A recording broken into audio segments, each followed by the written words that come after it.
In 1940, the German military distributed over 35 million tablets of methamphetamine to its soldiers. They called it Pervitin. The soldiers called it Panzer Schokolade, tank chocolate. It kept them awake for days. It made them fearless.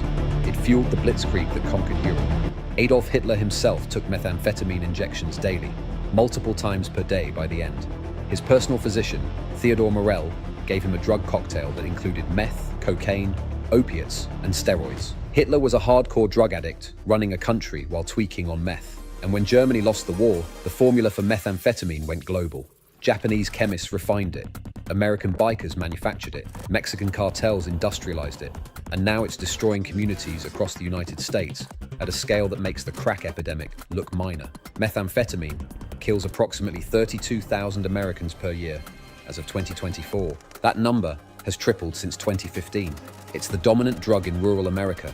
It's destroying small towns. It's creating a generation of brain-damaged users and abandoned children.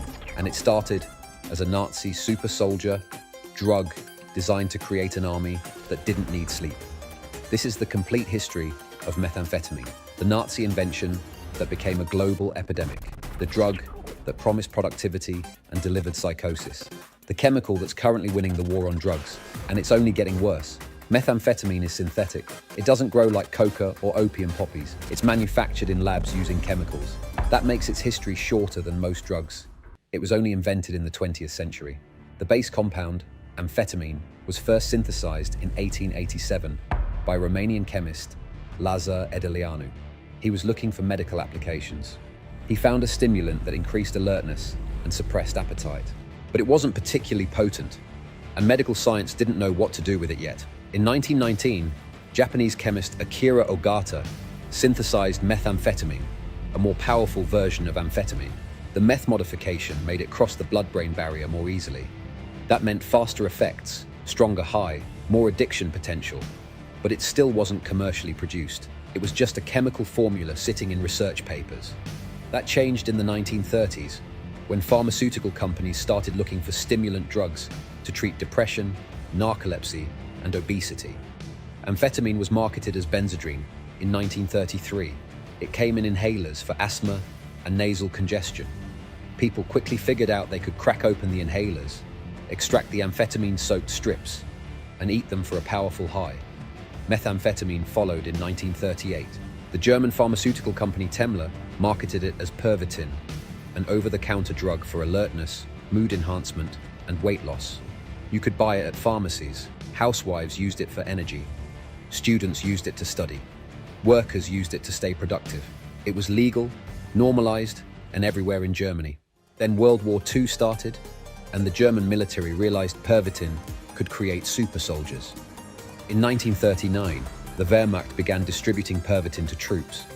The drug allowed soldiers to stay awake and alert for days without sleep. It suppressed fear. It increased aggression. It eliminated fatigue. Soldiers on Pervitin could march for 50 hours straight without rest.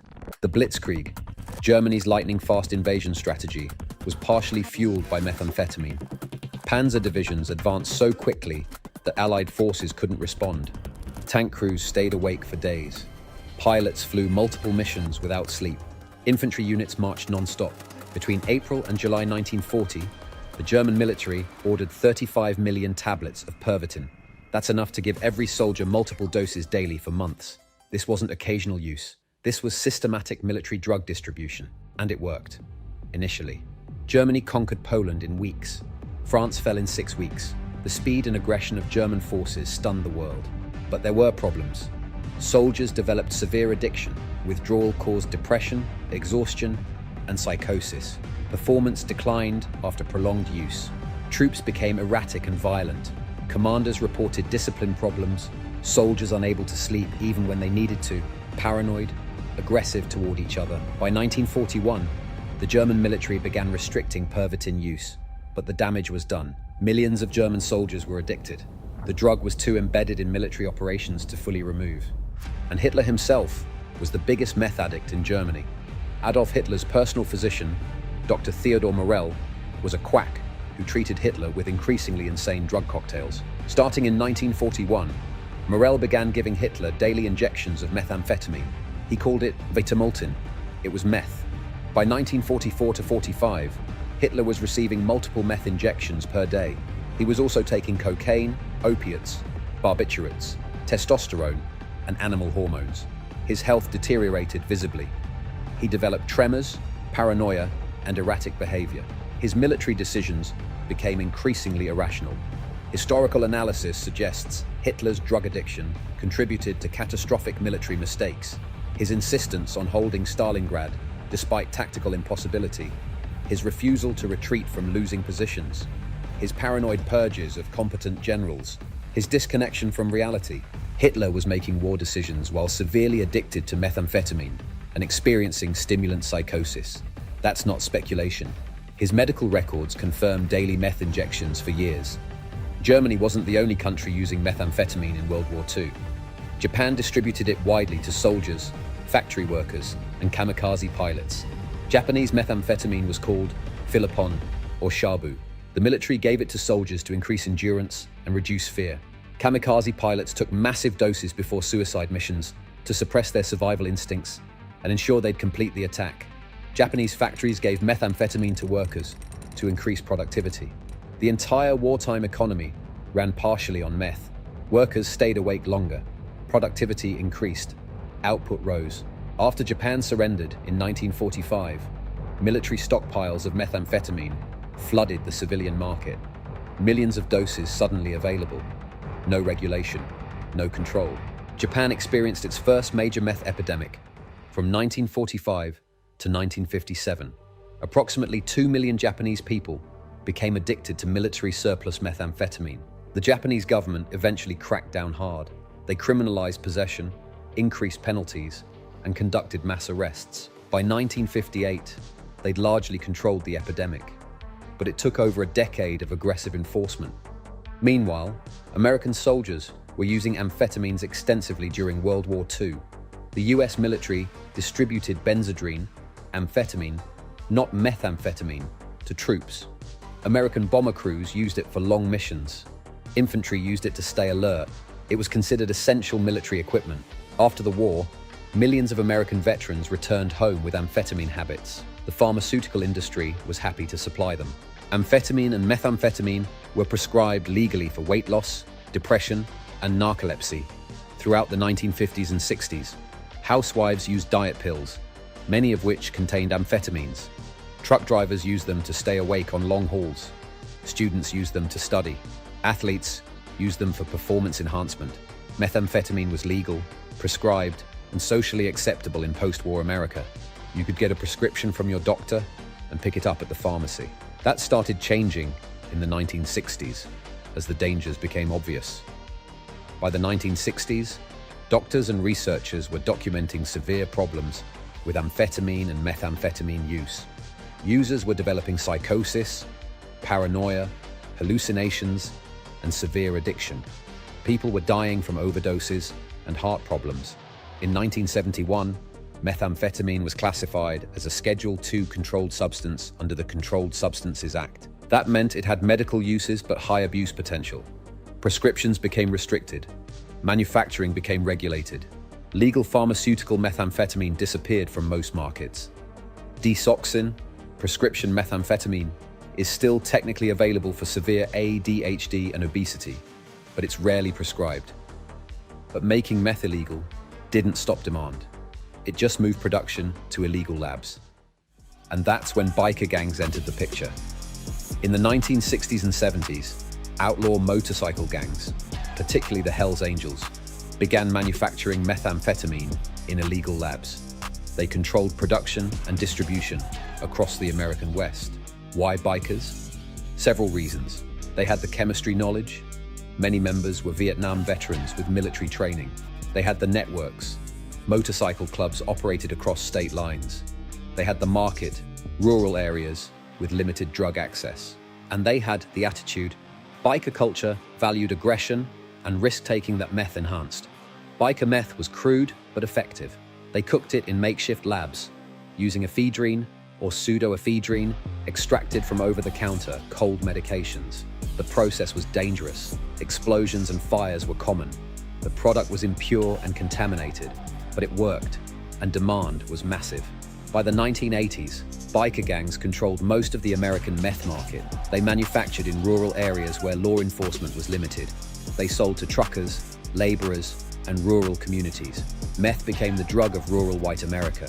Unlike crack cocaine, which was concentrated in urban black communities, the quality was terrible.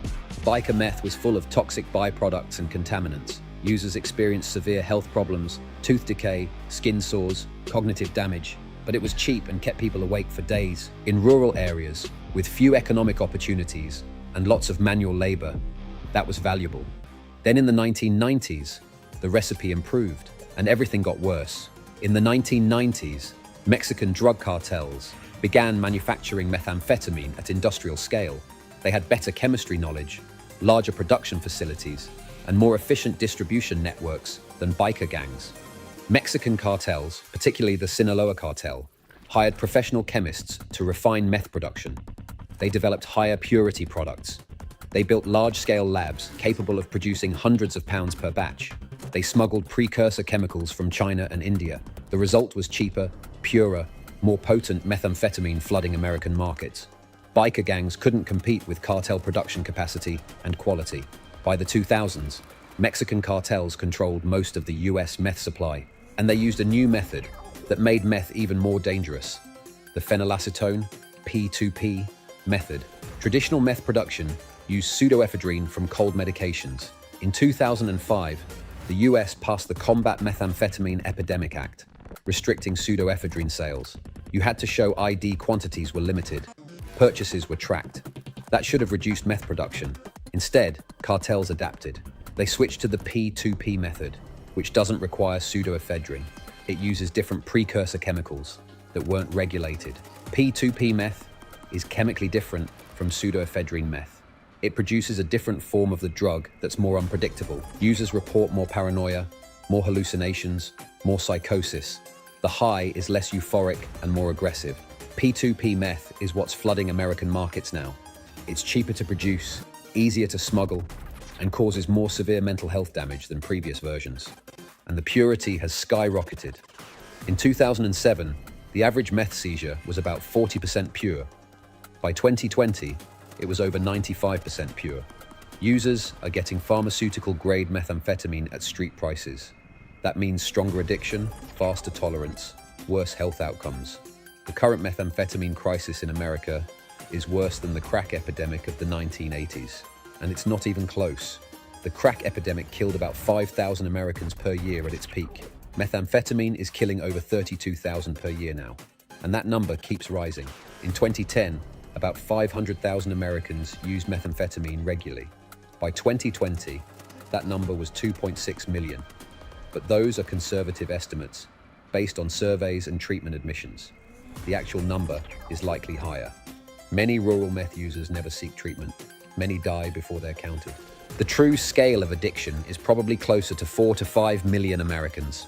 Overdose deaths involving methamphetamine have tripled since 2015. In 2023, meth was involved in approximately 32,000 deaths. More than heroin, more than cocaine, more than prescription opioids. And unlike the opioid epidemic, which has started to plateau in some areas, meth deaths are still accelerating. Every year sets a new record. The meth epidemic is concentrated in rural America and the West. States like Montana, Wyoming, Oklahoma, Arkansas, and New Mexico have the highest per capita meth use, but it's spreading everywhere. States that never had meth problems, like Ohio, West Virginia, and Pennsylvania, are now seeing massive increases. The geographic spread is relentless. Small towns are devastated. Counties with populations under 50,000 have meth overdose rates 50% higher than urban areas. Some rural counties have lost an entire generation to meth addiction. In places like rural Oklahoma and Montana, it's hard to find a family that hasn't been touched by meth. Everyone knows someone who's addicted, in prison, or dead from meth. Why rural America? Several factors working together create a perfect storm.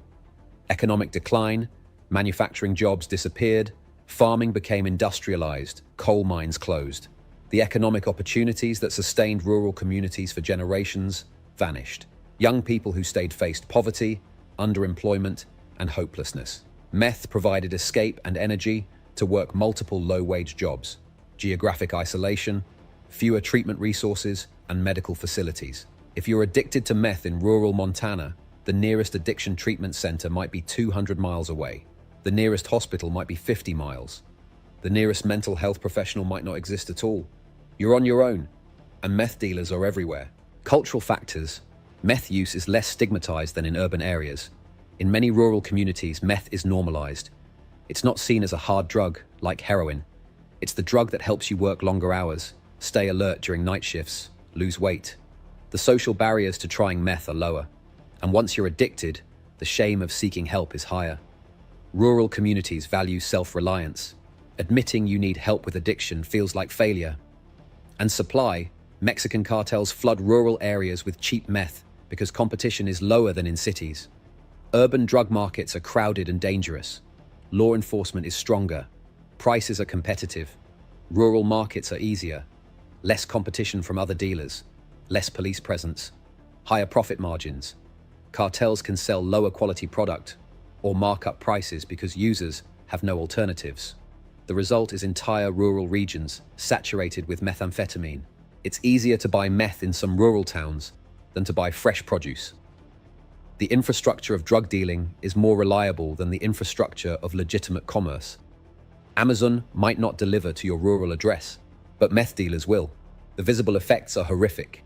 Meth mouth, severe tooth decay caused by dry mouth, teeth grinding, and poor hygiene. Meth sores, skin picking, and infections from impurities and hallucinations of bugs under the skin. Cognitive damage, memory loss, paranoia, inability to concentrate, psychosis, hallucinations, violent behavior, disconnection from reality. Chronic meth users often develop permanent brain damage. MRI scans show reduced gray matter in areas controlling judgment, decision-making, and emotion regulation. The damage can persist years after quitting. Some users never fully recover cognitive function. And then there are the children. Meth addiction destroys families. Parents neglect or abandon children. Foster care systems in meth-heavy states are overwhelmed. Children born to meth using mothers experience developmental delays and behavioral problems. In states like Montana and Oklahoma, meth is the primary reason children are removed from homes. The foster care crisis in rural America is directly linked to methamphetamine addiction. The current meth crisis has a unique feature that makes it even more dangerous. Combination with fentanyl. Mexican cartels have started mixing fentanyl into methamphetamine.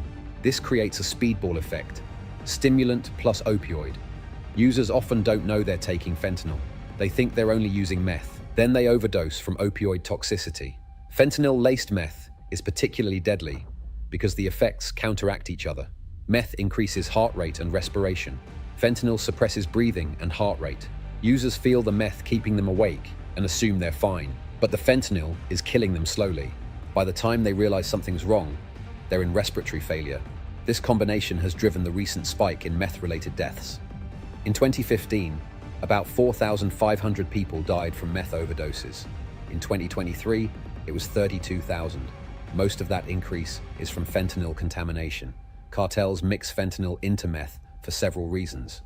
It's cheap, fentanyl is synthetic and inexpensive to produce. It increases addiction, users develop dual dependence. And it creates repeat customers. People come back because the high is more intense. But it's killing users at unprecedented rates. And naloxone, the opioid overdose reversal drug, only works on the fentanyl component. It won't counteract the meth. So even if you reverse the opioid overdose, the person still has toxic levels of methamphetamine in their system. The treatment infrastructure for meth addiction is inadequate. Unlike opioid addiction, there's no medication-assisted treatment for meth. There's no methadone or buprenorphine equivalent. The only treatment is behavioral therapy and abstinence. That doesn't work well. Relapse rates for meth addiction are over 80%. Most users quit and relapse multiple times before achieving sustained sobriety. And with increasing purity and fentanyl contamination, each relapse is more likely to be fatal. Rural areas have even fewer treatment resources. Most addiction treatment centers are in urban areas. Rural users have to travel hours for treatment. Many have no transportation. Many have no insurance. The treatment gap is enormous. The result, Millions of Americans addicted to methamphetamine with minimal access to effective treatment. The problem is growing faster than the response. Here's the geopolitical reality. America cannot stop the methamphetamine supply. Mexican cartels have industrialized production. They manufacture in massive quantities in Mexico. They smuggle it across the border through thousands of routes. They distribute it through established networks across the United States. Interdiction doesn't work. The DEA seizes tons of methamphetamine every year. Doesn't matter. Cartels produce so much that seizures are just cost of business. They factor losses into pricing. As long as demand exists, supply will continue. The Combat Methamphetamine Epidemic Act of 2005 restricted pseudoephedrine, but didn't reduce meth availability. Cartels just switched production methods. Every attempt to restrict precursor chemicals results in cartels finding new synthesis routes. The US government knows this. Internal DEA reports acknowledge that supply-side interdiction cannot solve the meth epidemic. The problem is demand, not supply. As long as millions of Americans want methamphetamine, cartels will supply it. But addressing demand requires massive investment in treatment, economic development in rural areas, and social support systems. That costs money. That requires political will. That demands acknowledging that the war on drugs failed. So instead, we continue arresting users, seizing shipments, and watching the death toll rise. We criminalize addiction instead of treating it. We incarcerate users instead of rehabilitating them. And the cartels keep producing meth because the market keeps growing. The Nazi superdrug that was supposed to create invincible soldiers is now destroying American communities at a scale that would have shocked Hitler's physicians. Methamphetamine was designed for military superiority. It was supposed to increase productivity and eliminate weakness. Nazi Germany believed it would create an unstoppable army. Instead, it created mass addiction, psychosis, and societal collapse. German soldiers became paranoid and erratic. Hitler's drug-fueled decisions contributed to military disasters. The Japanese meth epidemic after World War II nearly destroyed a generation. And now the same drug is devastating rural America. It's killing 32,000 Americans per year. It's destroying families. It's overwhelming foster care systems. It's creating permanent brain damage in millions of users. The complete history of methamphetamine is the history of a drug designed to enhance human performance that ended up destroying human potential. It promised productivity and delivered addiction. It promised strength and delivered psychosis. It promised victory and delivered collapse. Nazi Germany thought meth would make them conquer the world. Instead, it made Hitler insane, German soldiers addicted, and left a legacy of global addiction that kills tens of thousands per year. Mexican cartels produce methamphetamine at pharmaceutical quality and industrial scale. American communities are saturated with cheap, pure meth laced with fentanyl. Rural areas are devastated. Treatment systems are overwhelmed, and the death toll keeps rising. This isn't a drug epidemic that's peaking. This is an epidemic that's accelerating. Meth overdose deaths have tripled in less than a decade. Purity has increased from 40% to 95%. Fentanyl contamination has made every dose potentially lethal. And cartels show no signs of slowing production. The Nazi drug experiment didn't end with World War II. It metastasized. It spread globally. It evolved into a more potent, more addictive, more deadly form. And now it's winning. That's the complete history of methamphetamine, the Nazi super soldier drug that became a global epidemic. The chemical designed to eliminate weakness that created the most devastating addiction crisis in modern American history. Hitler's drug legacy didn't die in the bunker.